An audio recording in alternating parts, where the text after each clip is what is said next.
Welcome to today's news segment. In a tragic turn of events, a 17-year-old boy was fatally shot by the police during a traffic stop in a Paris suburb. This incident adds to a series of similar deadly encounters in France.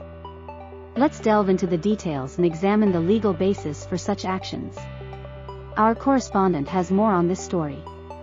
Segment 1: Deadly Incidents and Legal Basis. Correspondent: This unfortunate incident marks the third killing during a police traffic stop this year, following a record-breaking 13 deaths last year. According to reports, a significant number of the victims belonged to Black or Arab communities. The legal basis for police firing during a traffic stop in France traces back to a 2017 amendment in the law.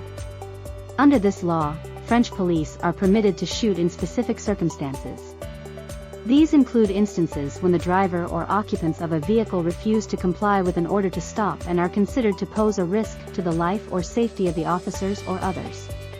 Segment 2: Human Rights Inquiry in Nahel M's case. Correspondent: Following Tuesday's killing of Nahel M, a 17-year-old boy of Algerian descent, France's Human Rights Ombudsman has launched an inquiry. This is the sixth such investigation since the beginning of last year. The officer involved in the incident has been charged with homicide. According to the Nanterre prosecutor, Nahel was shot after he failed to stop the car despite orders from two policemen. The officers claimed that the vehicle had committed multiple traffic violations and endangered pedestrians. In defense, the lawyer for one of the officers stated that his client discharged the firearm in full compliance with the law and within the legal framework. Segment 3: Criticism of Firearms Law. Correspondent: Critics of the firearms law highlight a disturbing trend.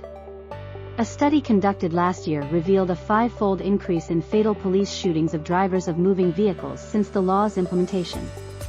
Out of the 39 people killed by the police in 2022, 13 were drivers who were shot for failing to comply with orders.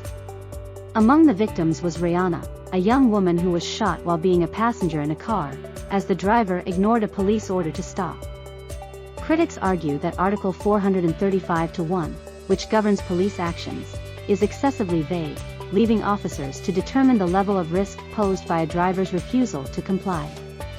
Henri Leclerc, president of the French NGO Human Rights League, claims that the law allows officers to use firearms without inhibition, providing them with legal protection for shooting. Consequently, there have been calls from politicians to review this law, with Jean-Luc Mélenchon denouncing it as a right-to-kill legislation. Segment 4: Government and Police Response. Correspondent: In defense of the firearms law, Interior Minister Gérald Darmanin dismisses the criticism, asserting that fewer people have been killed by the police since 2017. However, an investigative study by BOSTA contradicts this claim, stating that the number of police-related deaths increased from 27 in 2017 to 40 in 2020 and further rose to 52 in 2021. Former Interior Minister Bernard Cazeneuve defends the legislation, emphasizing that it does not grant officers unrestricted permission to shoot at will. He argues that any lack of professionalism or training should not be attributed to the law itself.